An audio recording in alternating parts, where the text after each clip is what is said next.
Assalamualaikum warahmatullahi wabarakatuh. Kami Waalaikumsalam. dari kelompok 3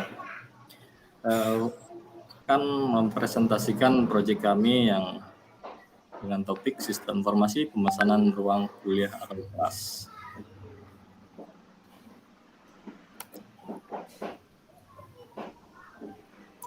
Jadi pada rumusan masalahnya, proses pemesanan ruang kelas dilakukan secara manual pada staf atau TU, terkadang terhadap slip dalam pencatatan lupa. Jadi masalah sistem yang ini berjalan adalah di instansi tempat Ibu Dita bekerja, instansi X ya, Pak.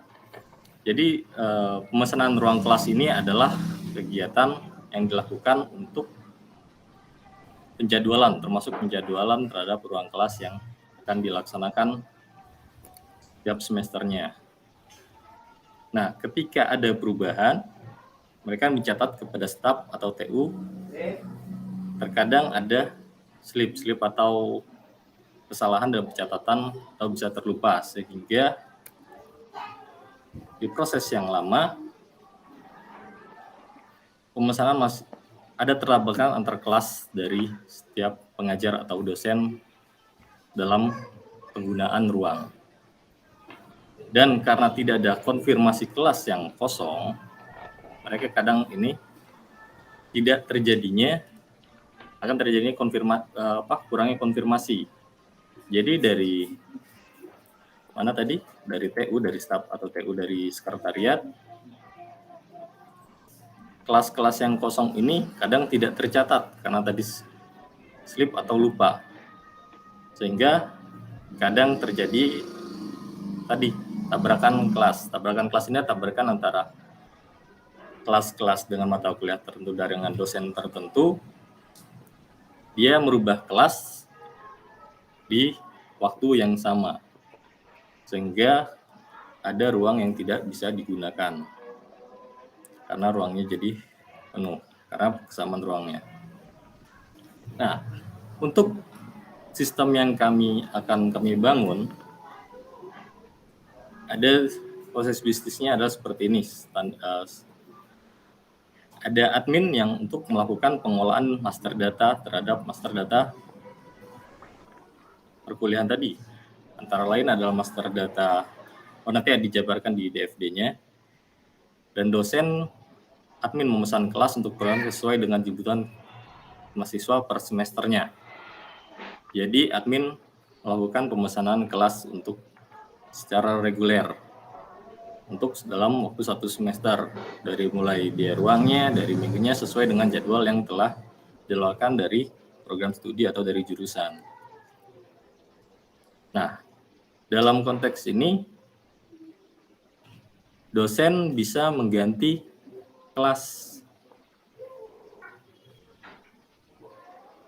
jadwal perkuliahan mereka dengan mengganti kelasnya, karena ketika ada perubahan jadwal maka mereka harus mencari ketersediaan kelas berdasarkan dari kelas yang kosong.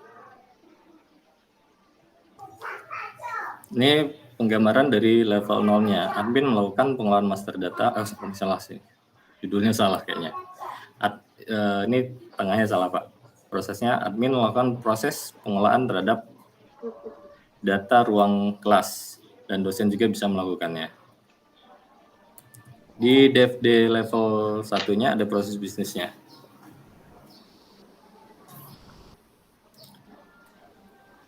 Admin melakukan pengelolaan master data, melakukan input terhadap master data yang berupa data kelas, data ruang, mata kuliah, dan dosen.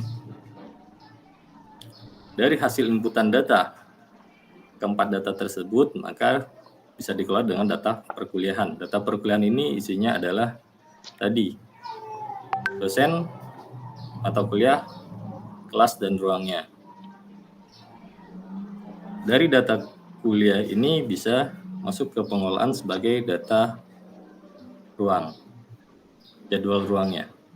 Jadwal ruang ini masuk ke dalam data slot ruang yang dosen dan admin dapat mengubah. Di sini adalah dosen dan admin dapat merubah pengelolaan data ruang, jadwal penggunaan ruangnya.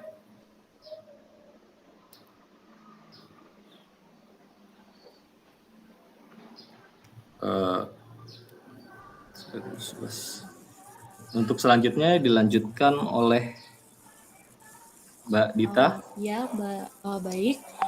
Bapak Ibu, untuk selanjutnya adalah hak akses pengguna. Untuk hak akses pengguna itu ada dua, yaitu admin dan dosen. Hak akses pengguna, Pak. Akses pengguna, ya. Ya. Ada admin dan dosen.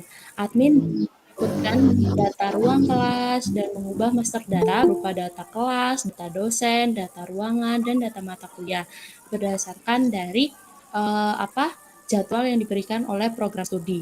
Selanjutnya, admin juga dapat menginput dan mengubah data jadwal kuliah dan jadwal ruang. Jadi misal dosen itu juga bisa booking lewat admin juga jika ada dia mau mengganti kuliah, kayak gitu, mengganti kuliah bisa lewat admin. Nanti admin akan yang mencarikan kelas yang kosong bisa juga. Dan selanjutnya adalah akses pengguna untuk dosen. Dosen dapat mengubah data jadwal ruang. Selanjutnya Pak Randy. Untuk aturan pengguna, jadwal reguler penggunaan ruang diinput oleh admin di awal semester sesuai dengan jadwal yang telah diberikan oleh prodi. Jadi dari sini admin prodi memberikan jadwal kepada admin untuk diinputkan data ruang-ruang yang bisa digunakan untuk program studi tersebut. Terus, jadwal reguler dapat diubah oleh dosen secara sementara sesuai dengan ketersediaan ruang. Selanjutnya, jadwal dapat diubah paling cepat 14 hari sebelum jadwal reguler dan selambat-lambatnya dapat diubah 3 hari sebelum jadwal reguler. Selanjutnya, jadwal sementara hanya dapat diubah dalam minggu yang sama dengan jadwal reguler.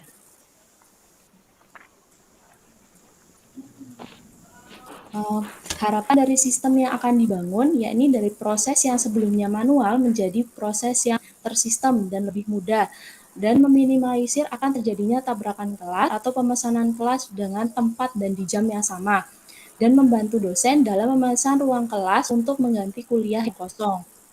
Jadi dari sini dosen bisa tahu mana ruangan kelas yang kosong, dia bisa input sendiri ruangan kelas tersebut atau juga bisa melalui admin. Selanjutnya Pak,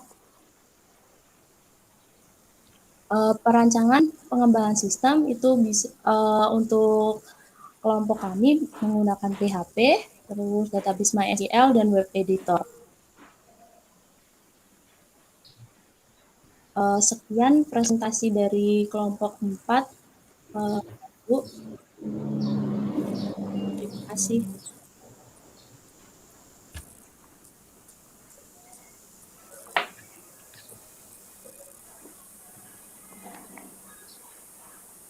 Oke, mungkin ada tanggapan atau pertanyaan atau mungkin masukan dari rekan-rekan yang lain dulu, silakan. Nah, jadi laba Thomas.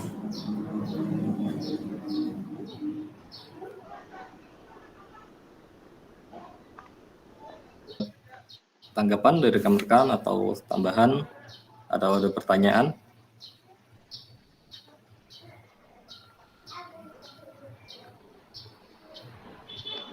Ini terkait pemesanan kelas untuk kuliah pengganti ya? Atau gimana nih, Mbak Dita? Bisa dari awal semester dan juga bisa untuk kuliah pengganti juga, Pak. So, dari awal semester bisa memesan kelas gitu maksudnya? Iya, dari awal, jadi dari prodi nantinya akan memberikan di jam sekian, mata kuliah sekian, terus dosennya ini, itu nanti akan ditentukan ruang yang misal kapasitasnya ada 30 mahasiswa, nanti bisa di ruang kelas A gitu. Tergantung terus habis itu nanti pengganti juga bisa gitu, misal dari situ kan kelihatan Pak mana kelas yang sedang tidak digunakan kayak gitu, kelas mana yang sedang tidak digunakan, bisa dari dosen nanti tanya ke admin atau dosennya bisa lihat sendiri, itu nanti bisa mau memesan kelas ini mau dipakai di jam sekian di hari ini kayak gitu misalnya gitu Pak. eh, apa namanya, di sana itu resource sharing atau eh, ini ya, ada coupling-coupling ruang memang yang diberikan untuk setiap program studi? Oh, sharing, Pak. Sharing ya, Sharing. artinya semua gedung bisa bisa dipakai oleh semua program studi. Ya, Iya, Pak. iya, Pak. Oke. Kemudian yang penjadwalannya itu terpusat atau masing-masing program studi buat jadwal masing-masing atau gimana? Rencananya untuk sistem yang akan dibangun itu masing-masing program studi sudah membuat jadwal masing-masing gitu ya Pak. Nah, nanti dari situ kan ketersediaan kelas-kelas yang kosong gitu ya. Bisa program studi A ngambil kelas kelas 1 gitu, kelas di lantai 1 di ruang pertama misal kayak gitu. Nah, nanti eh, program studi B bisa juga nanti kalau ternyata oh kelas lantai 1 ruang 1 ternyata kosong kayak gitu. Jadi nanti yang sudah dipakai, nah nanti bisa ngambil yang lantai 1 di ruang kedua, misal seperti itu. Oh, jadi rencananya sistem penjadwalan itu dibuat terdistribusi di masing-masing program studi gitu ya, bukan bukan dipusatkan pada satu bagian tertentu yang bertugas Oh, menjadwalkan ya. rencananya sih bukan gitu Pak. Kalau selama ini penjadwalan itu terpusat di satu bagian tertentu atau memang sudah masing-masing program studi membuat jadwal tapi mungkin belum ada sistemnya atau gimana? Jadi kalau yang selama ini berjalan, misal yang pertama di gedung A misal kayak gitu. Jadi Mm-mm. program studi 1 yang pertama gitu, dia membuat jadwal apa mereka makan memakai ruang ini kayak gitu. Nah, nanti program studi yang B akan melihat oh ternyata apa namanya ruangan kelas yang masih kosong di ruangan ini maka mereka akan gunakan ruangan kelas yang masih kosong tersebut gitu. Jadi memang di sistem yang berjalan pun memang sudah dilakukan penjadwalan itu oleh masing-masing program studi. Ya, tapi masih bersifat manual kayak gitu, Masih Pak. manual, jadi Mm, dulu-duluan inilah, duluan ngecupin ya, gitu ya. ya Kurang Pak. lucu. Jadi terkadang namanya ini kadang suka selip ya Pak ya. Maksudnya Nah, pikirnya ini nah ketika kita ini salah salah ketik atau salah apa jadinya akhirnya tabrakan gitu Pak. Jadi oke. Yang mengatur lalu lintas itu ada atau nggak ada? Memang nggak ada atau memang jadi ya, program studi ini dia ngeplot A, B, C ruang itu yang dia mau gitu. Kemudian secara bersamaan mungkin program studi lain juga ngeplot juga.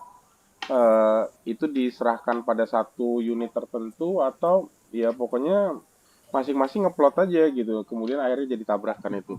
Oh, jadi, misal di satu gedung itu ada, pimpinannya kayak gitu ya, Pak. Nah, nanti Ada pimpinan itu apanya?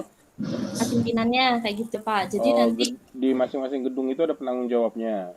ada penanggung jawab masing-masing. Jadi Hmm, nanti penanggung jawabnya itu, oh program studi A terlebih dahulu itu silakan membuat jadwal ini seperti ini. Nah, nanti program studi B, kalau jadwal dari A sudah keluar, kelasnya sudah ada, nanti dari program studi B selanjutnya bisa mengisi kelas-kelas ini kayak gitu. Nanti jika memang kan setiap kelas juga kadang kapasitas bangku ataupun apa atau besarnya ruangan kan beda-beda ya Pak. Itu nanti hmm. biasanya kayak antara prodi A dan B itu nanti kayak apa saling ini ada apa kita tukeran kayak gitu-gitu sih Pak ininya. Jadi juga nantinya sistem yang akan dibangun harapannya itu nanti ada apa detail kapasitas dari ruang kelas itu bisa digunakan untuk berapa mahasiswa gitu.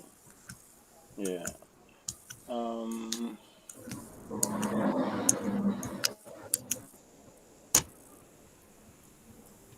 yang menentukan prioritas prodi mana duluan yang boleh ngejadwal gitu-gitu siapa? Dari pimpinan Pak. Pimpinan atas dasar apa menentukan prioritas prodi yang boleh menjadwal duluan?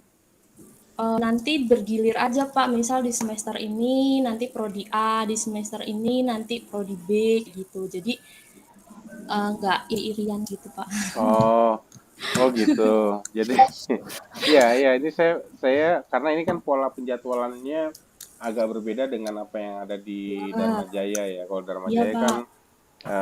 penjadwalan itu terpusat di satu unit tertentu ya. Nanti Iya. unit itu yang mendistribusi jadwal itu ke ruang mana saja. Tapi ini kan kalau ini kan masing-masing prodi gitu ya Iya, iya Pak. menjadwal. Nah, makanya saya nanya polanya seperti apa. Tadi termasuk penentuan prioritas. Ternyata penentuannya bergilir ya. Iya. Giliran nanti siapa Mm-mm. yang ditunjuk duluan, nanti setelah itu gantian siapa gitu ya. Iya Pak. Sampai ada berapa prodi? Kalau untuk di gedung yang saya ini sih ada 5 prodi Pak. Kalau di Lima gedung yang prodi. ini. Hmm, Oke, ada pertanyaan dari Oke, tanggapan dari silakan. Mas Adi. Ya. Oke, selamat sore. Ya, selamat sore. Maaf sebelumnya saya baru baca judulnya. Pemesanan ruangan kuliah. Ya, bener ya, pemesanan ya, bukan penjadwalan ya. Ya, pemesanan. Oh, saya Untuk kira sekarang masih dalam bentuk pemesanan dari jadwal yang sudah diadakan.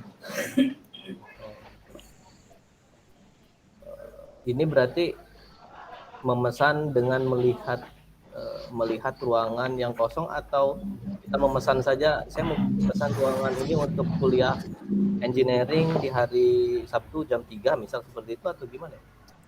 Ini berdasarkan dari ketersediaan ruang yang kosong. Ketika ada perubahan, nah tadi kan yang setelah di input yang per semesternya regulernya, maka ketika mau merubah dia pemesanan ruangnya, dia bisa melihat ketersediaan dari ruang yang kosong. Misalkan nih dari dosen software engineering akan mengganti jadwal, maka dia akan melihat jadwalnya ada ruang yang kosong di sesi keberapa, di ruangan berapa, termasuk di hari apa. Jadi dia bisa memilih. Nah, seperti itu. Otomatis keluar yang kosong ya? Otomatis keluar, termasuk yang terisi dan yang kosong.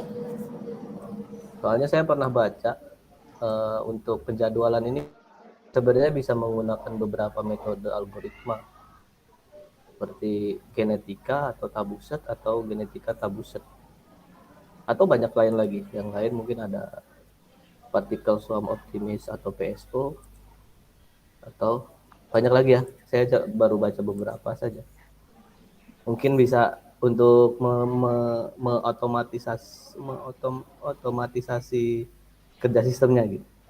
Jadi kita Mungkin di tahap pengembangannya kita akan menceritakan seperti itu. Jadi supaya bisa masukkan langsung dari setiap ini, kita buat otomatisasinya.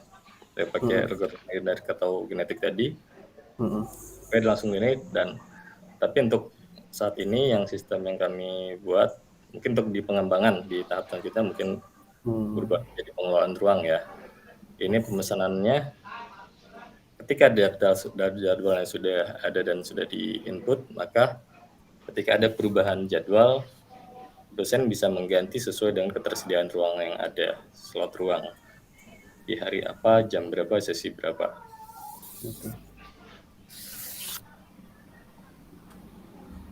Oke. Sementara itu dulu. Terima kasih.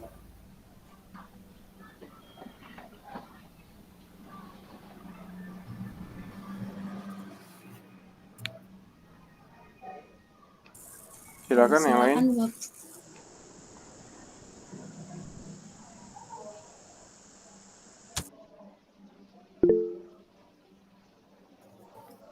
Ya, Mas Yuda.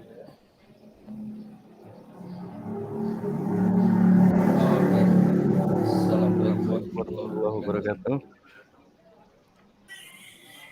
Oke, saya di sini Ini mau bertanya, apabila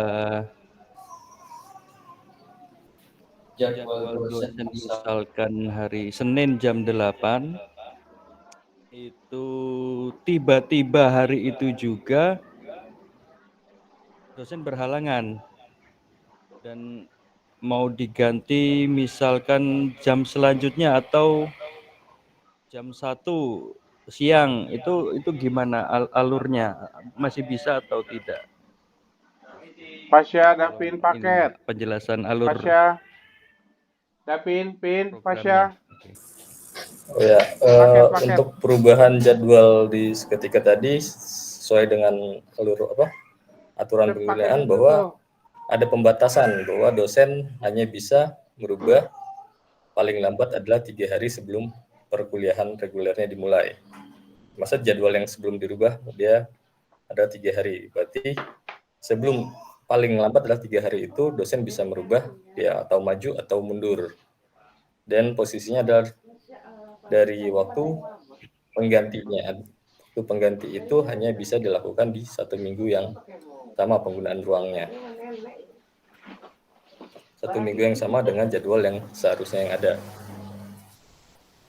Oke.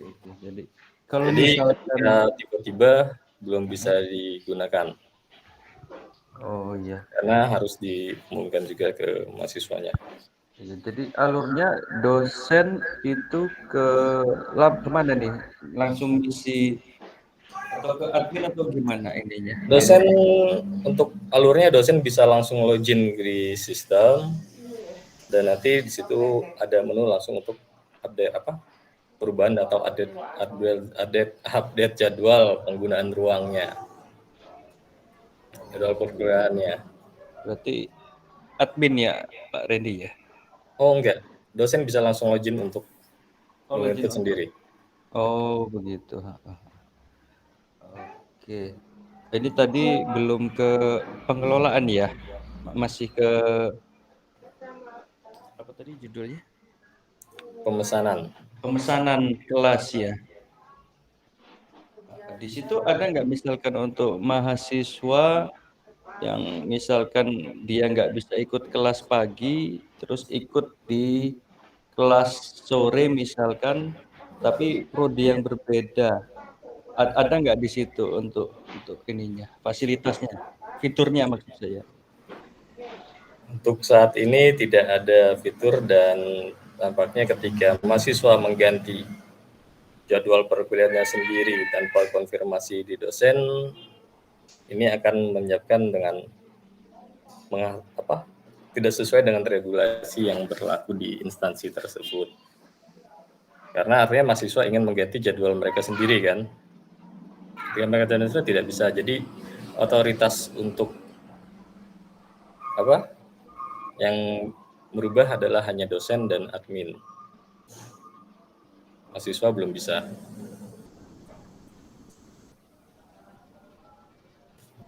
Bagaimana Mas Yuda? Mungkin untuk Atau ada selanjutnya Mbak kali Dita ya. yang mau ditambahkan? Oke, sementara itu dulu. Terima kasih.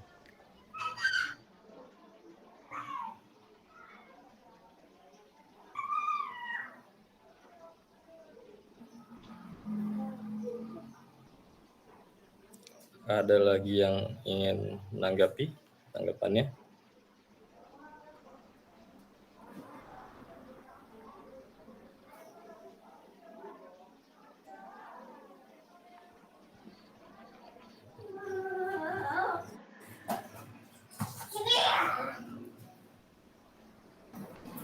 Silakan kalau ada yang lain. Ini Sedikit sekali. Mas Randy sama Mbak Dita satu instansi kah?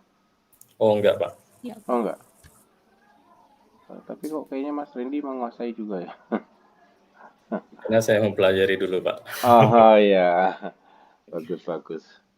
Iya, soalnya kayak yang udah biasa gitu menjawabnya itu saya yang paham kondisi existingnya gitu ya. Karena hasil dari penjelasan Mbak Dita seperti itu Pak, bahwa Oke. misalnya seperti itu.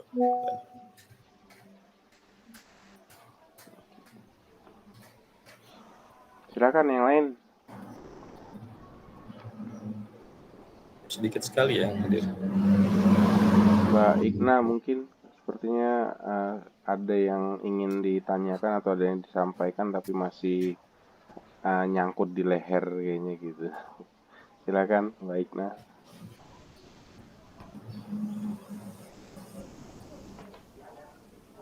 Belum Pak, nah kebetulan saya satu instansi, jadi kurang lebih sudah agak paham dengan sistem yang berjalan Pak.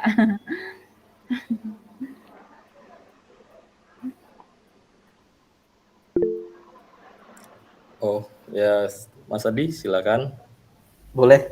tanggapannya Ya. lagi. Ya. Saya mau lihat. Tadi ada ada diagram flow-nya atau flowchart-nya nggak ya? Saya lupa tadi. Soalnya ketinggalan Kita sekali. baru sampai di DFD. Bisa ditampilkan?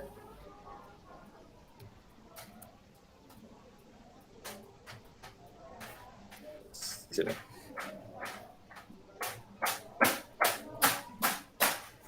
Oh iya.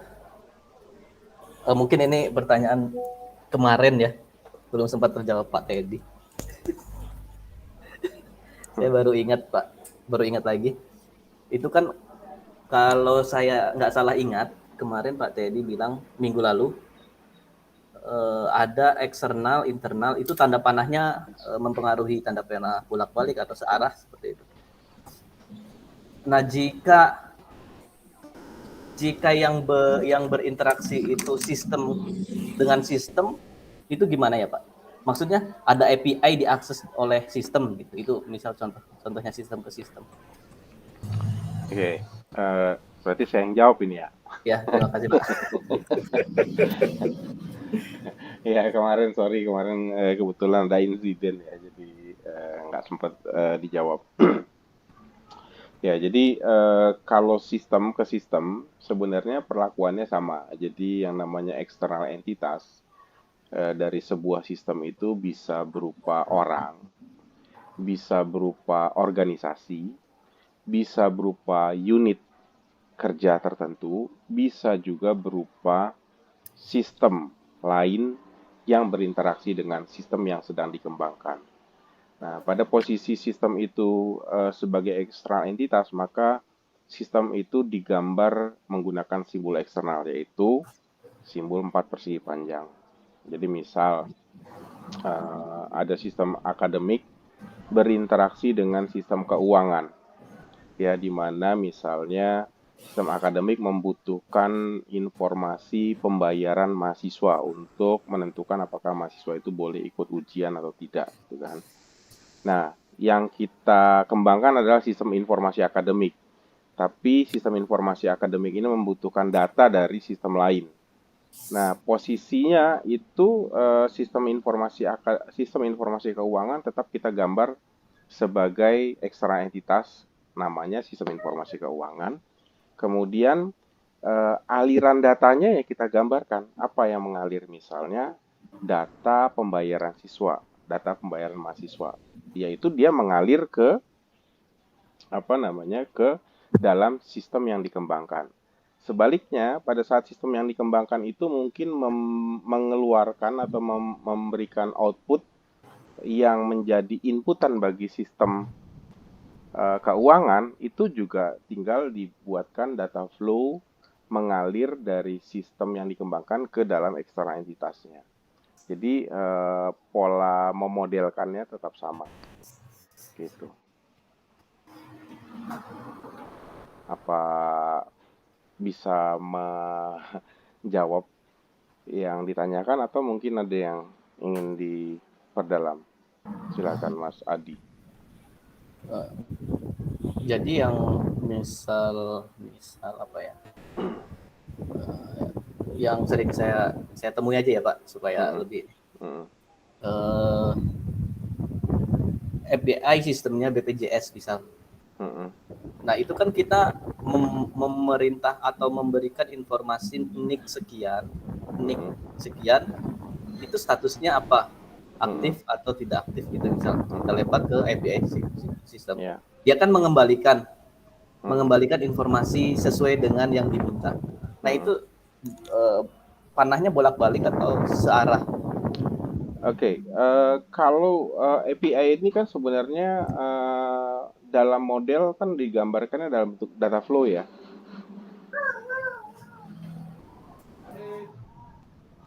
Benar nggak? Jadi pada saat apa namanya kita mengakses API itu misalnya kita meminta apa namanya meminta data apa tadi itu minta data status anggota BPJS gitu ya. Iya, Pak.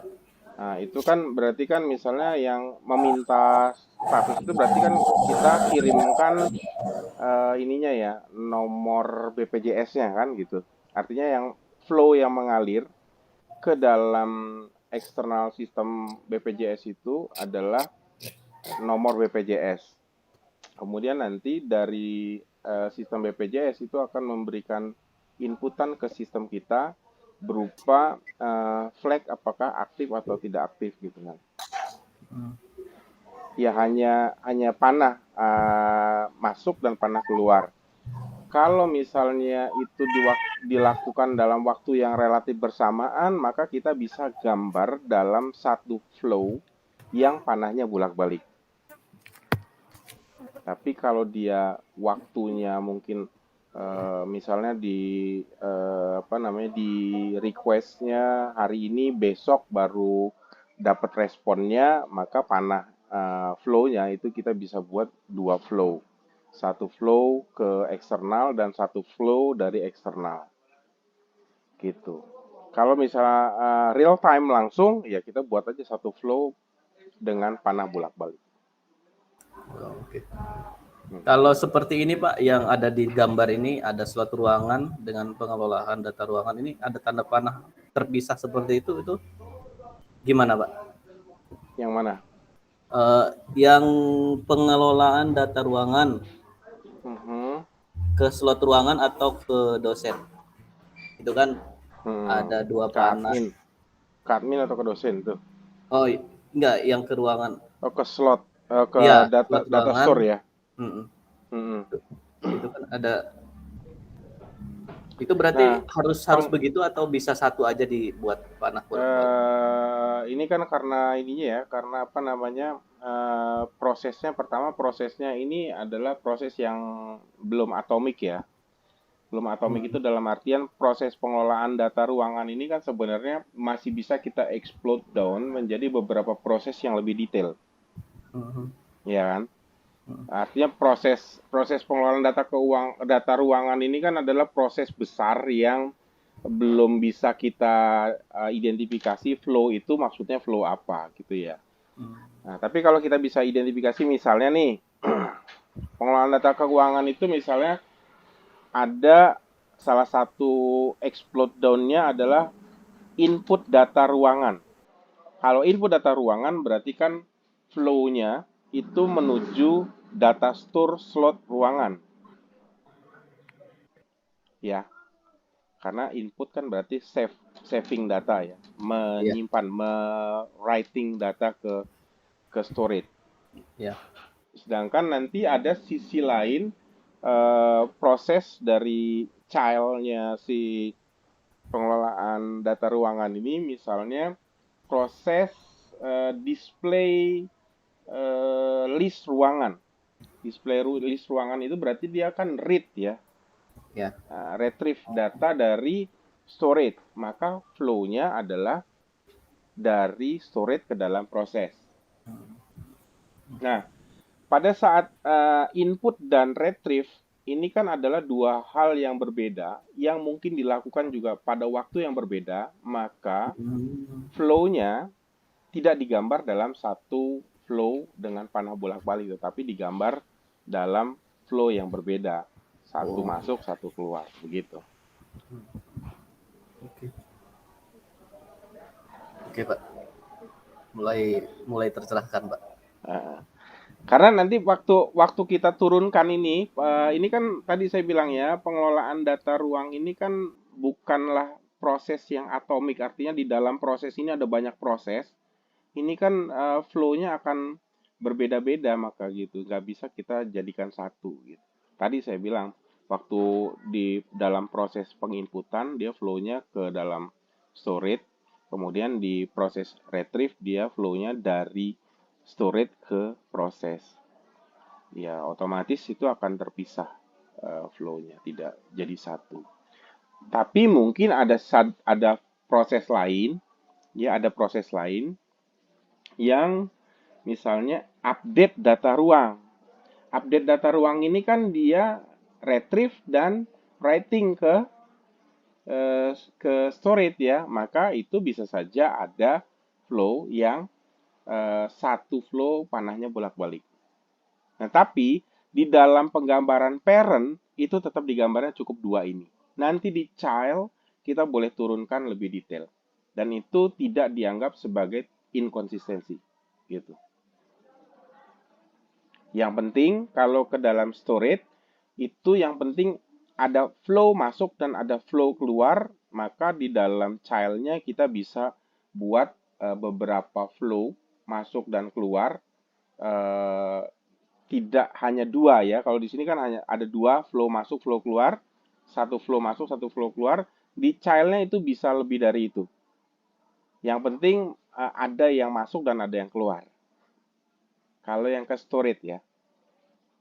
Kemudian penamaan storage itu, penamaan data flow yang ke storage itu biasanya disamakan dengan nama data store-nya.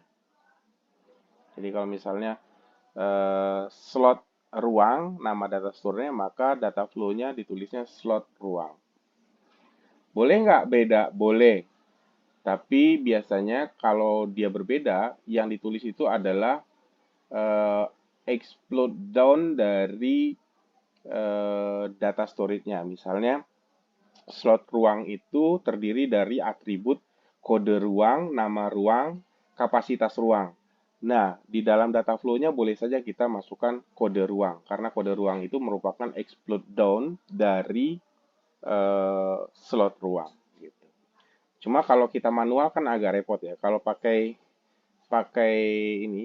apa namanya case gitu ya, pakai tools case, maka itu biasanya ada metode yang bisa mengecek konsistensinya. Gitu Mas Adi. Silakan kalau masih ada yang ditanyakan. Sudah cukup, Pak.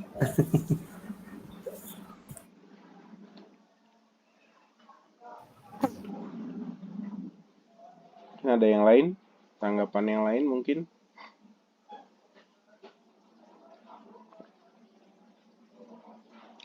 Yang pasti kalau model dari kelompoknya Mas Randy dan Mbak Dita ini yang terlihat jelas sebagai sesuatu yang kalau misalnya saya pakai isi case gitu ya, itu di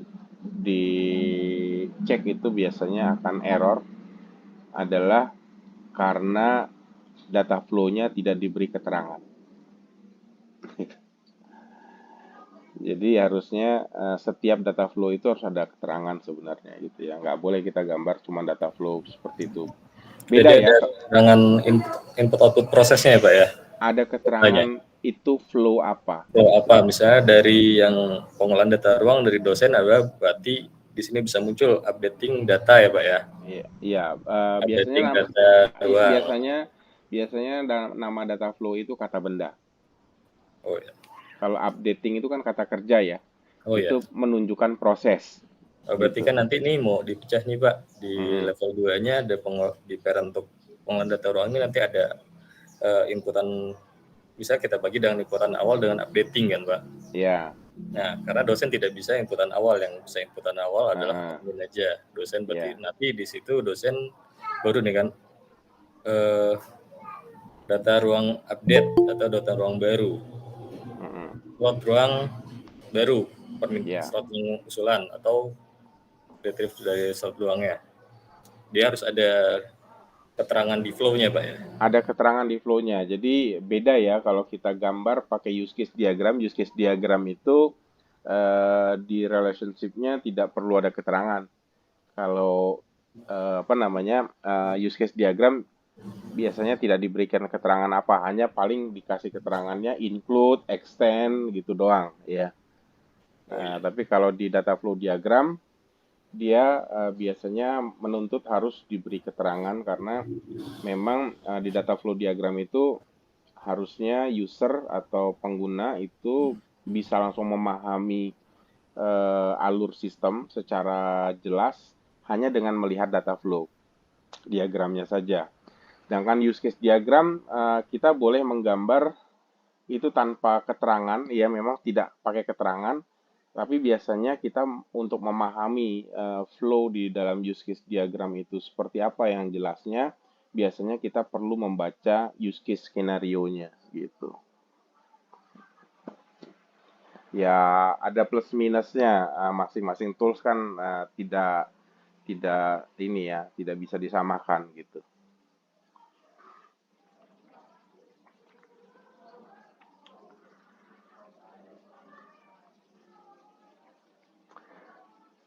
Silakan kalau ada yang lainnya. Nah, mungkin sambil nunggu yang lain ada ide atau masukan atau pertanyaan, saya mungkin merespon apa yang disampaikan Mas Adi tadi ya, bahwa di dalam ada sistem penjadwalan yang menggunakan genetic algorithm gitu ya. Nah, sebenarnya mungkin memang ada upaya-upaya ke sana, tetapi sejauh yang saya lihat implementasi di sistem-sistem di Indonesia terutama ya, yang sudah pernah dibuat sejauh ini penjadwalan itu belum ada yang benar-benar bisa dilakukan secara otomatis dan memenuhi kebutuhan pengguna secara menyeluruh sih gitu. Karena memang sistem penjadwalan ini kelihatannya sederhana ya, tetapi implementasi logiknya sebenarnya tidak sesederhana itu gitu, karena banyak constraint yang kita mesti perhatikan. Jadi membuat jadwal kuliah gitu ya, itu ada banyak constraint yang kita harus perhatikan dan logikanya jadi tidak sederhana gitu.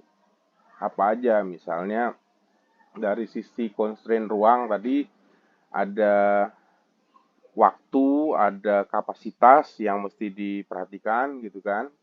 Kemudian dari sisi constraint mahasiswa ini juga mesti diperhatikan apakah mahasiswa itu bisa di-plotting di ruang itu atau tidak, gitu ya, bentrok atau enggak kuliahnya. Dari sisi dosen juga sama. Dosen itu juga ada yang dibatasi dengan constraint jadwal mengajarnya, kesediaan mengajarnya. Mungkin juga ada constraint yang di luar teknis ya, misalnya constraint usia, constraint penyakit dosen gitu. Sehingga kadang-kadang kita nggak bisa maksain. Mungkin bisa kalau kita buat otomasi, tapi tidak manusiawi. Itu yang kadang-kadang terjadi gitu ya. Kalau cuma asal jadi jadwalnya jadi, tapi jadwalnya apakah manusiawi apa enggak itu yang kadang-kadang masih jadi tantangan. Ya, misal apa yang saya bilang enggak manusiawi, kadang karena komputer kan taunya algoritmanya ya apa yang ditetapkan itu yang di ini gitu ya. Sehingga kadang-kadang dia nggak memperhatikan apakah itu dosen misalnya sudah tua atau masih muda gitu ya. Pada saat dia cek kapasitas ruangnya kosong dan cukup untuk dijadwalkan di situ, maka bisa saja jadwal mengajar dosen tadi ditaruh di lantai 5 atau lantai 4, padahal dosennya sudah tua dan nggak kuat naik tangga misalnya gitu. Itu kadang terjadi. Ada juga yang kadang-kadang diplot dosen mengajar itu dari jam 7 pagi sampai jam 3 sore, nggak berhenti-berhenti ngajarnya gitu ya. Karena memang dia hanya melihat sisi constraint-constraint itu kosong nggak, terpenuhi nggak gitu ya. Nah, sehingga kadang-kadang jadwalnya jadi, tapi nggak manusiawi gitu. Nah, ini yang mungkin masih jadi tantangan gitu ya. Jadi tantangan bagaimana kita bisa mengotomasi jadwal ini, tapi sisi-sisi manusiawinya tadi bisa masuk gitu. saya sejauh ini beberapa vendor sistem akademik yang pernah saya lihat sistemnya itu mereka belum sampai se sesmooth itu membuat sistem penjadwalan. Padahal itu mereka memang orang-orang profesional di sistem akademik ya.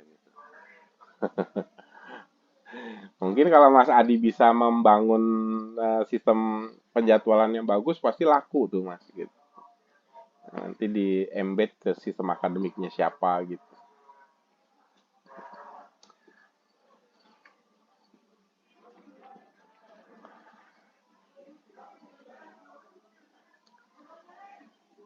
Ya memang arahnya harus ke AI ya, harus ke sistem cerdas gitu ya. Tapi sistem cerdas yang berperasaan ya, manusiawi. Itu yang masih jadi tantangan.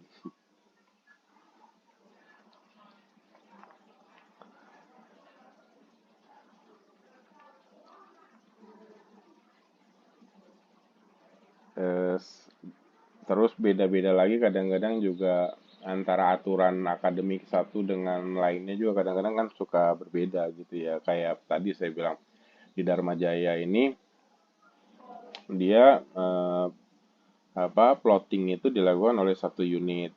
Mungkin di tempatnya Mbak Dita tadi plotting dilakukan oleh semua program studi, masing-masing program studi gitu ya.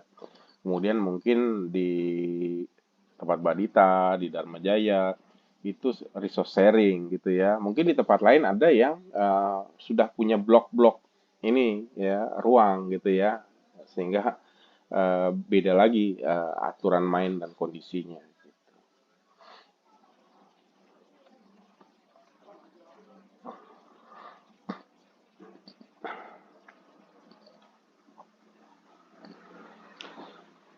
Oke, silakan.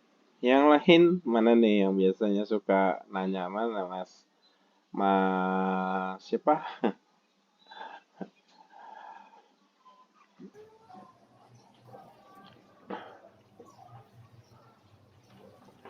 Para programmer nih. Mas ini tidak ada tanggapan. Mas Umaidi. Oh ini Mbak Tibu. Ya Pak, terima kasih. Assalamualaikum warahmatullahi wabarakatuh. Waalaikumsalam. Waalaikumsalam. Ini menarik buat saya nih Pak, apa yang disampaikan oleh Pak Teddy tadi. Untuk penjadwalan mungkin perlu rasa manusiawi ya, karena mungkin ada berbagai pertimbangan. Kalau memang menggunakan aplikasi ya memang ya itulah jadinya. Tapi kalau ada pertimbangan yang lain ya manusiawi tadi, mungkin ada skala prioritas. Sama halnya dengan aplikasi yang akan dibuat oleh Mbak Dita dan Pak Randy. Mungkin nanti di sini ada apa ya, ada kalau pemesanan duluan gitu ya, maksudnya duluan pemesanan ruangan favorit mungkin ya. Jadi di situ tidak ada, misalkan lantai 1 nih, biar nggak harus ke lantai 4 atau 5, yang duluan dapat, ya itulah yang dapat gitu ya. Mungkin nanti sistemnya seperti itu mungkin ya jadinya ya. Jadi kalau kami ya, tempat kami di sekolah mungkin ya. Jadi ada pembagian ruangan itu terpusat. Nah, setelah itu nanti ada, ketika ada praktek itu ada moving class. Jadi yang praktek nanti dikembalikan ke jurusan masing-masing. Jadi yang praktek langsung ke lab, yang tidak praktek ya tetap di kelas. Karena kami di SMK ya Pak ya. Jadi mungkin seperti itu. Jadi kalau menggunakan aplikasi pemesanan kelas, ruang kuliah ya, ruang kuliah mungkin nanti yang duluan dapat ya, yang duluan lah ya, yang duluan ya mengincar ruang favorit yang mudah dijangkau. Dan yang kasihan yang terakhir nanti mungkin bagian lantai 4 dan lantai 5 yang kebetulan belum ada lift. Lumayan, apalagi kalau dalam satu hari itu mengisi beberapa kuliah yang mungkin sudah dosennya sudah lanjut usia, mungkin pindah. ibu hamil gitu ya. Iya, betul. Mungkin itu yang jadi pemikiran saya, Pak. Terima kasih. Betul, Bu. Jadi itu juga ya kami juga ngalamin sih gitu ya. Kadang-kadang kita dijadwalin nih jam 10 sampai jam 11 ngajar di lantai 4, kemudian gedung F gitu ya.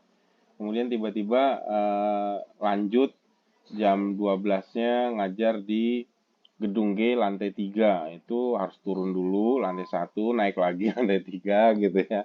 Itu lumayan gitu ya kalau makanya ini memang ya tadi ya mesti apa ya?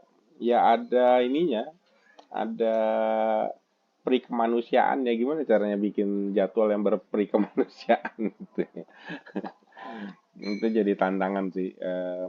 Jadi pemikiran, maka saya bilang ini mungkin memang agak diperkecil ya, yang di kasusnya Mbak Dita ini kan pemesanan ruang, tapi sebenarnya ini kan kasus besarnya kan tadi ke penjadwalan sebenarnya gitu. Ini kalau dikembangkan terus, ya kalau memang benar sampai dihasilkan software yang benar-benar dia bisa sesuai dengan apa yang kita harapkan, tentu ini akan sangat membantu sekali buat institusi maupun juga buat pengajar atau dosen yang ada di situ gitu.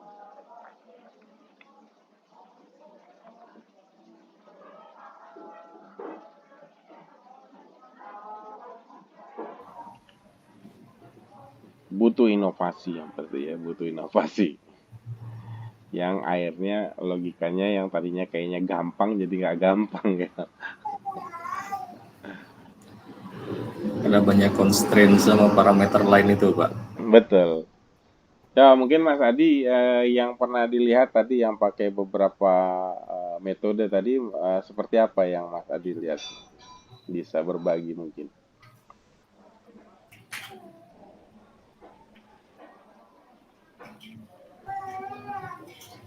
Yang pakai genetic algorithm gitu-gitu itu yang sudah pernah jadi dan Mas Adi lihat kira-kira seperti apa? Kebetulan saya hanya baca papernya sih, Pak. Ah, Baca papernya ada yang menggunakan algoritma genetika. Iya, dia hanya mendeteksi apa ya? Menyesuaikan dengan ruangan yang kosong aja yang Bapak katakan tadi. Jadi kurang mungkin bisa ditambah case-nya lagi mungkin untuk mendeteksi usia dosennya atau mungkin ada case lain gitu. Ya. Ya kalau untuk sekedar optimasi misalnya penggunaan ruang, pendeteksian itu mungkin ya sekarang sudah banyak ya algoritma yang bisa dipakai ke sana sih gitu. Cuma ya tadi memang untuk membuatnya ini menjadi lebih nyaman gitu ya hasilnya itu yang mungkin butuh pemikiran sehingga memang mungkin kalau ini berhasil gitu ditulis jadi paper itu pasti akan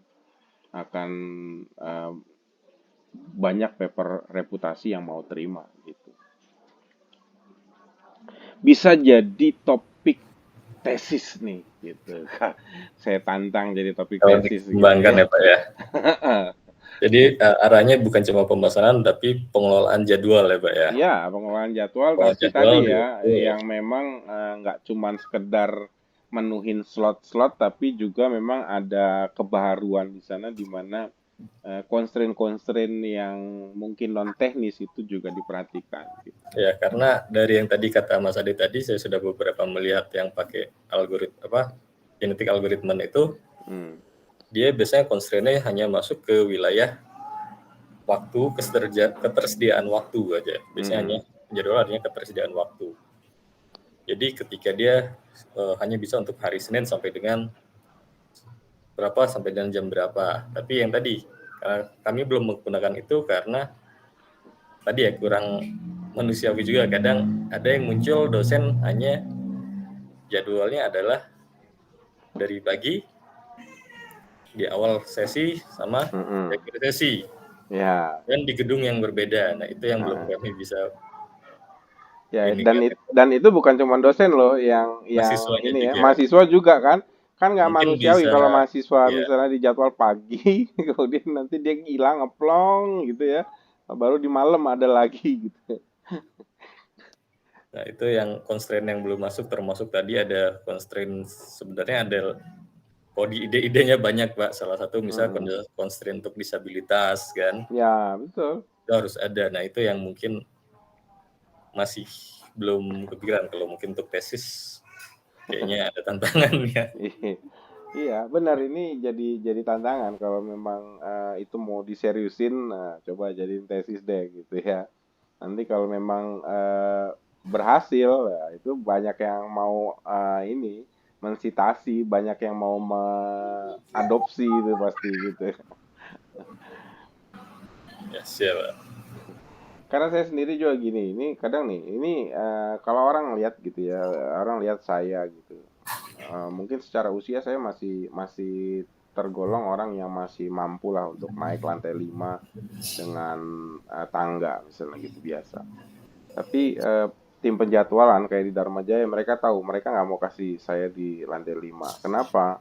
Karena mereka tahu saya kadang-kadang suka sakit asam urat misalnya gitu ya. Kalau lagi asam uratnya kambuh, itu nggak bisa mau boro-boro mau naik lantai 5 ya, ngelangkahin apa pintu kamar mandi aja susah gitu.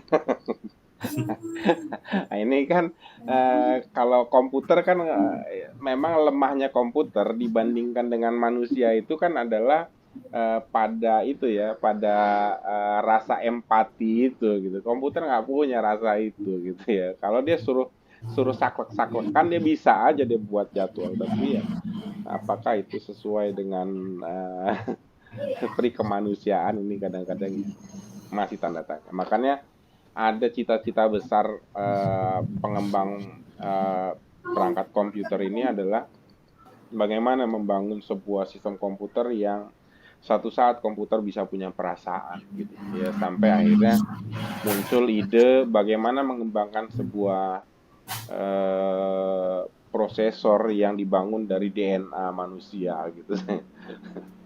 Itu kalau sekarang orang di luar sana masih menganggapnya sebagai sebuah hayalan dan mereka membangun hayalannya dengan membuat film-film yang ya kayak kayak film-film yang fantasi seperti itu, tetapi mereka riset beneran. Mereka riset beneran untuk mencoba membangun itu.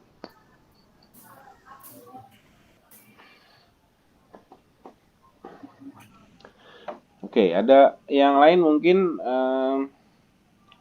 ini kalau dari sisi model mungkin ya masih perlu banyak ini ya, perlu banyak belajar lagi untuk DFD-nya. Suplemennya kalau nggak salah udah saya taruh di LMS ya terkait dengan DFD. Nah, memang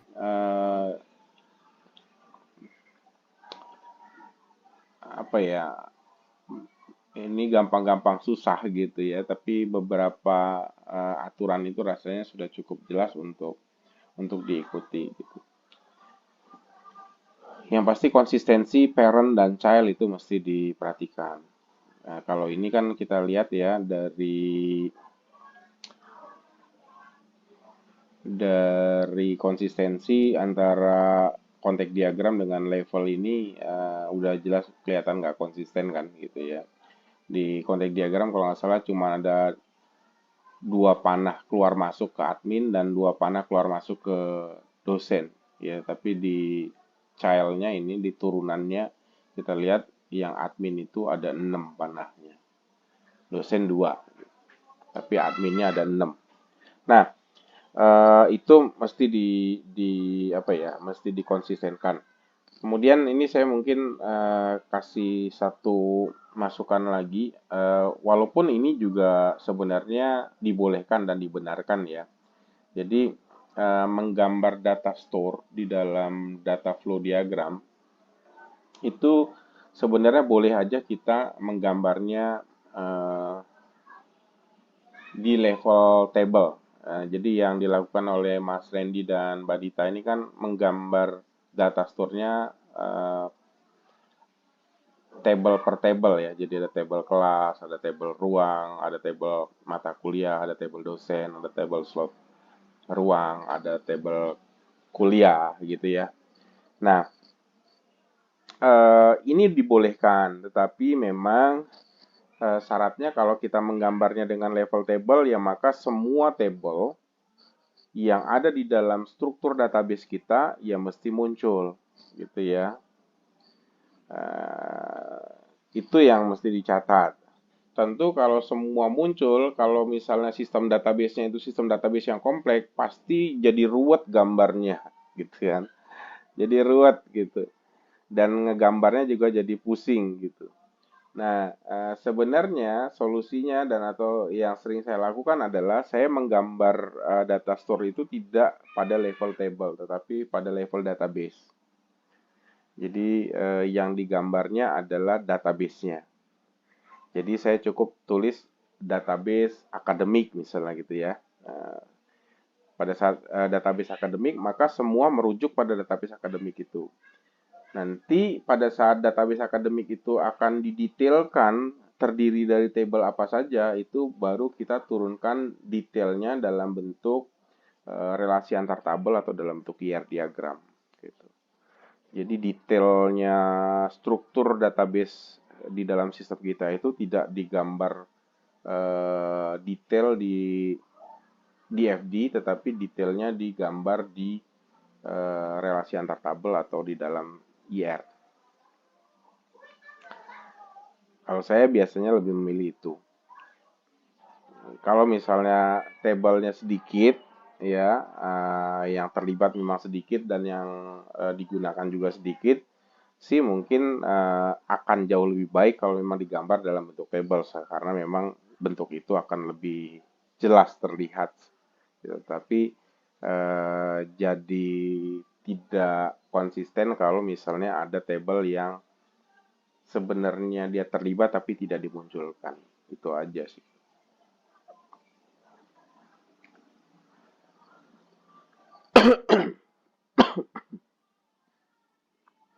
Kemudian ini yang lebih lanjut perlu dilakukan juga sih sebenarnya adalah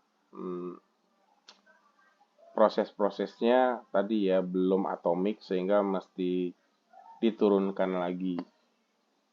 Ya diturunkan lagi supaya supaya prosesnya atomik. Kalau prosesnya atomik itu kenapa pentingnya? Ya penting karena dengan semakin detail proses itu, maka kita akan bisa semakin detail mengidentifikasi modul-modul apa saja yang kita mesti kembangkan di dalam aplikasinya gitu. Jadi mungkin kemarin juga sudah saya sampaikan bahwa mungkin satu proses itu akan menjadi satu modul tertentu atau satu fitur tertentu di dalam aplikasi kita. Tapi tidak selalu semua proses diotomasi ya, jadi tergantung lagi nanti dengan situasi kondisinya gitu ya. Nanti biasanya di dalam desain ini kan hanya existing yang digambar, tapi kalau dalam desain biasanya nanti akan ditentukan batas otomasinya. Jadi proses mana saja sih yang harus diotomasi dalam bentuk perangkat lunak, dalam bentuk aplikasi, itu nanti ditentukan oleh sistem analis gitu.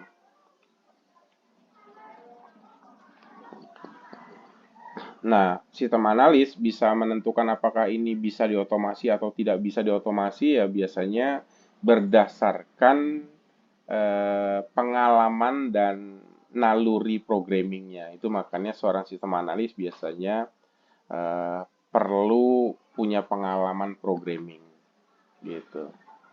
Dan sistem analis yang baik memang biasanya berangkat dari seorang mantan programmer gitu. Kalau dia nggak pernah belajar programming, ya dia nggak pernah tahu apakah itu bisa diotomasi atau tidak, bisa diprogram atau tidak. Itu makanya kalau kita di S1 kemarin belajar ya mau jadi sistem analis, tapi kok kita disuruh suruh belajar program. Ya karena tadi karena sistem analis itu harus punya pengalaman programming.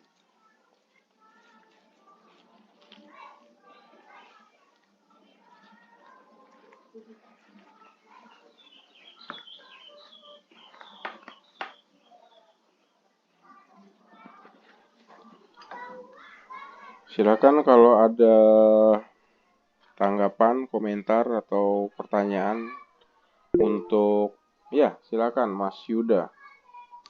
Oke, Pertanyaan ke kelompok boleh, ke saya boleh. ya, izin bertanya Pak, penasaran saya bertambah sedikit ini.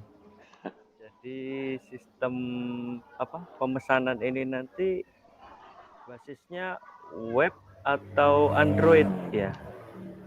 Dan apakah hanya dosen saja yang nanti hasilnya setelah ruang itu bisa berubah itu outputnya ke dosen saja atau ke mahasiswanya lagi, atau hanya dosennya lalu dosennya yang mengabarkan ke mahasiswa? Sekian untuk ke Pak semua deh, untuk Pak Randy atau Pak Teddy-nya boleh kasih penjelasan. Terima kasih. Oke, silakan. Ini mungkin yang punya project nih yang menjelaskan. Untuk sementara, untuk saat ini levelnya hanya ada entitas suara untuk dosen saja, jadi outputnya baru di dosen. Karena kalau ketika kita masuk, mungkin tadi seperti yang dibilang tadi Mas Adi bilang bahwa ada proses yang bisa masuk ke dari sistem by system kan, dari sistem dan sistem sebagai extra entity-nya. Jadi ini menjadi salah satu nanti bagian, kalau memang diimplementasikan nanti bisa menjadi satu bagian dari misalnya kayak LMS-nya atau apa ya, dari sistem akademiknya. Jadi bagian, nah nanti baru kalau dia bisa diimplementasikan dengan baik, mungkin setelah jadi baru bisa data ini bisa masuk ke sistem yang lain, sistem akademik, jadi dalam bentuk pengumuman terhadap jadwal kan, perubahan jadwal. Tapi untuk saat ini report yang input output hanya ada di level admin, karena untuk masuk ke sistem akademik termasuk tadi, jadi bisa masuk ke yang sini sistem penjadwalan ruang, nanti ada sistem akademik untuk penilaian, atau masuk lagi sistem yang untuk absensi mahasiswa atau absensi yang lain. Jadi bentuknya masih sistem yang dibuat relatif kecil dulu, yang bisa mungkin kalau pengembangannya di tahap pengembangan bisa mungkin dilakukan untuk digabungkan dengan sistem yang lain, disinkronisasikan. Tapi untuk sementara masih untuk hanya dosen.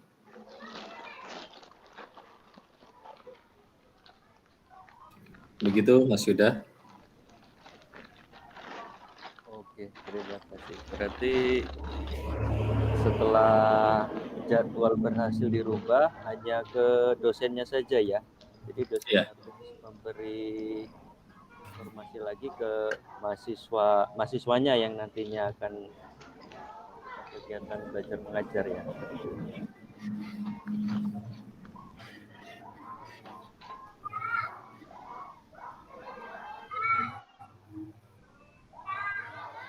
Jadi baru masuk untuk ke dosen saja, jadi mahasiswanya belum bisa melihat. Mungkin nanti di pengembangannya apakah sistem untuk pemberitahuannya lewat broadcasting atau apa, nanti akan baru kita implementasikan.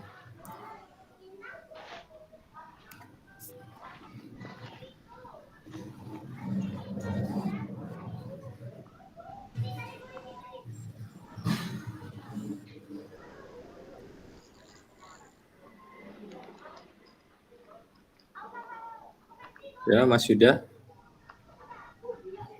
apakah ada tanggapan lain? Oke, sementara cukup. Mungkin dari yang lain ada pertanyaan atau tanggapan, silakan.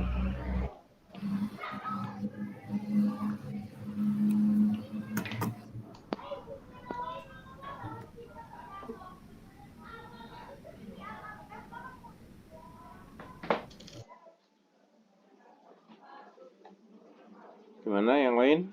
Masih ada?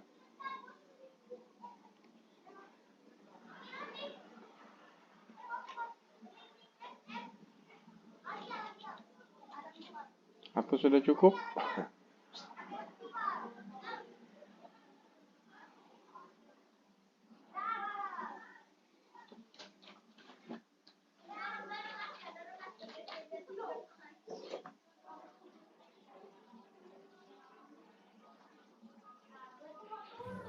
Ini sebenarnya agak unik sih yang dibangun sama Mbak Dita dan Mas Randy rencananya ini ya, di mana dosen itu bisa mengubah jadwalnya secara mandiri gitu ya. Kalau di kami di Dharma Jaya itu dosen tidak bisa melakukan itu. Artinya kalau misalnya dia mau merubah jadwal, mau membuat kuliah pengganti itu memang harus melapor terlebih dahulu ke bagian terkait. Kalau di Dharma Jaya namanya bagian PLPP ya. Itu lapor dulu, nanti dengan persetujuan program studi, termasuk juga persetujuan dari mahasiswa biasanya gitu, baru kita bisa melakukan perubahan jadwal perkuliahan dan penggunaan ruangnya.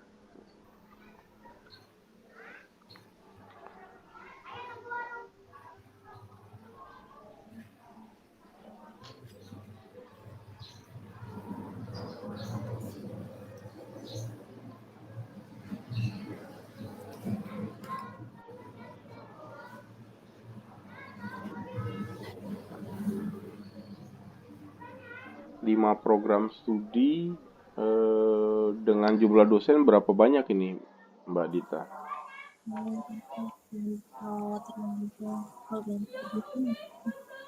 Beda, jadi kalau misal kayak program studi A itu bisa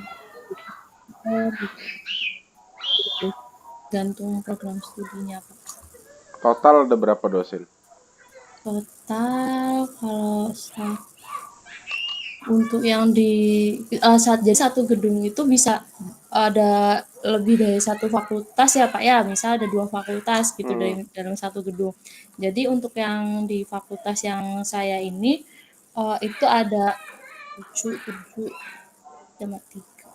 ada sekitar 18 dosen Pak untuk yang fakultas ini. Kalau yang untuk fakultas satunya mungkin masing-masing program studi kira-kira 7 kali 2 14 tambah 18 30 32 ya Pak, sekitar itulah Pak. Itu total itu segitu dosennya? Ya, dari 5 program studi.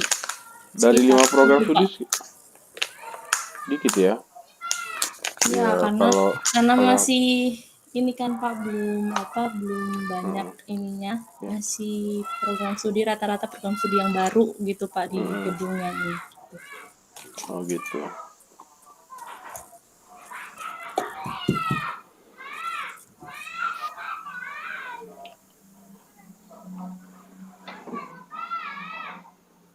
Ya, kalau kayak Dharma Jaya agak kredit dosennya kalau jumlahnya banyak sekali gitu ya. Ya. Sampai 200-300 dosen ya. Kalau masing-masing dosen itu mau ngubah semau-mau gitu ya, agak repot. Iya Pak. Kalau untuk bareng sama prodi-prodi lain sih sekitar ada 100-an lebih Pak udahan. Cuma untuk yang saya ini gitu, itu ada sekitar ya segitu 30-an itulah Pak. Dan ini hanya untuk satu gedung aja ya? Untuk yang harapannya sih nanti bisa semua gedung ya Pak. Jadi Ya, mestinya sih bisa semua gedung harapannya kan gitu. sistem yang dibangun untuk semua gedung kayak gitu. Cuma Karena kan sebenarnya kan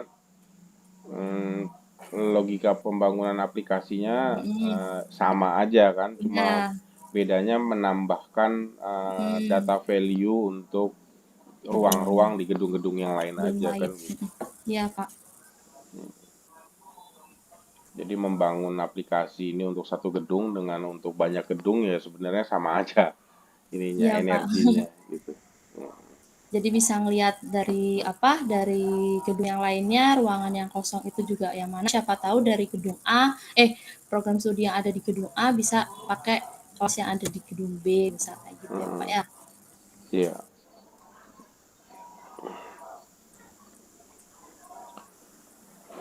Kalau selama ini berarti sebenarnya selama ini resource sharingnya hanya untuk lingkup-lingkup tertentu ya, bukan resource sharing seluruh gitu ya. Oh, bukan Pak. Jadi misal dua fakultas ditaruh di gedung A, nanti ada fakultas lain lagi ditaruh di gedung C, kayak gitu, B kayak gitu sih Ya. Pak. Artinya sebenarnya ada lokalisir juga sebenarnya di situ ya. Iya Jadi Pak. bahwa gedung A itu hanya untuk fakultas A dan B misalnya gitu ya. Ya, misal seperti itu Pak. Artinya sebenarnya ada pembagian itu, Ada pembagian. nggak semuanya di sharing gitu. Iya Pak. Soalnya kan memang ada program studi yang mahasiswanya banyak kayak gitu ya Pak ya. Maksudnya bisa lebih dari 50 kayak gitu kan. Jadi bisa dipusatkan di gedung yang memang ruangan-ruangannya ada ruangan-ruangan yang memang luas kayak gitu Pak. Oke.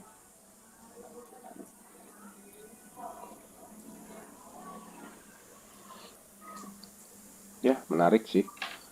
Dan ini mudah-mudahan sih direalisasi beneran kan, artinya bisa berguna buat tempat kerjanya.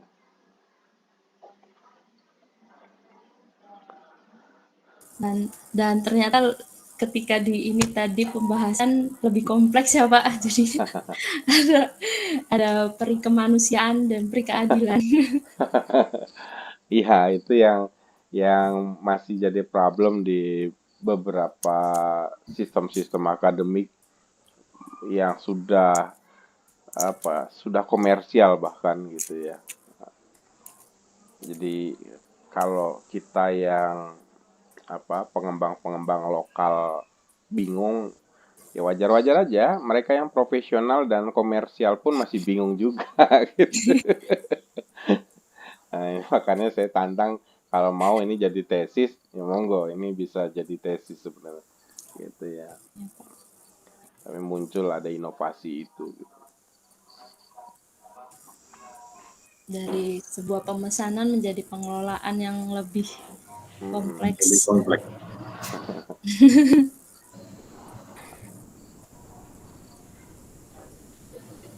Tapi menarik sih, menariknya gini,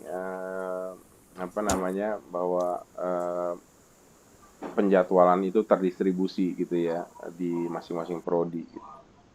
Menarik juga. Gitu. Jadi plotting sekaligus menjadwalkan perkuliahannya oleh prodi ya.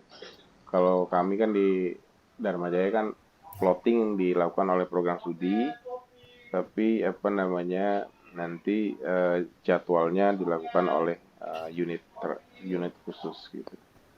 Ya Mas, kalau gitu aja. Ya, kita ini kan. Laptop aja dulu.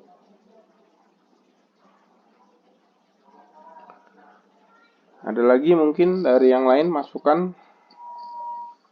Biasanya rame ini pada capek mungkin karena sore kali ya. Mas Umaidi biasanya suka nanya ini agak telat tadi datangnya dan banyak ini diem hari ini.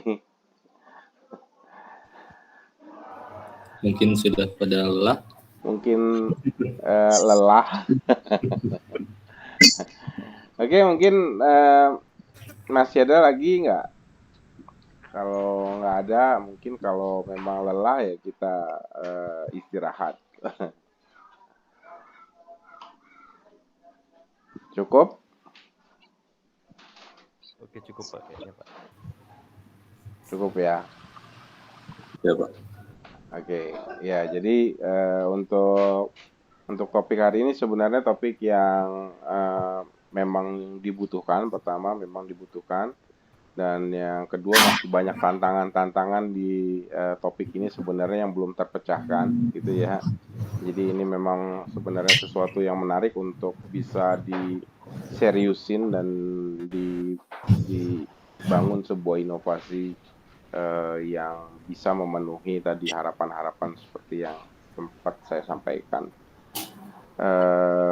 Kalau memang sudah tidak ada lagi, mungkin karena ini memang agak sore, mungkin teman-teman juga agak lelah untuk hari ini setelah kondangan beberapa tempat.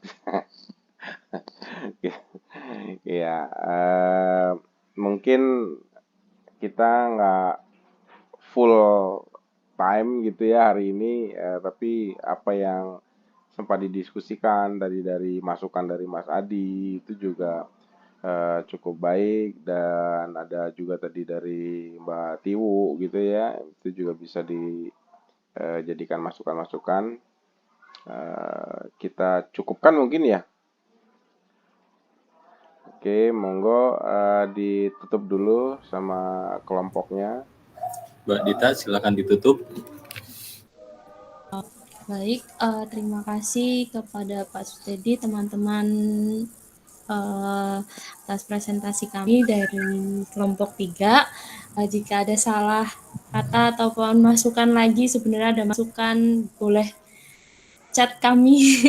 Jika ada masukan-masukan yang belum tersampaikan, lebih kurangnya kami mohon maaf. Wassalamualaikum warahmatullahi wabarakatuh. Waalaikumsalam.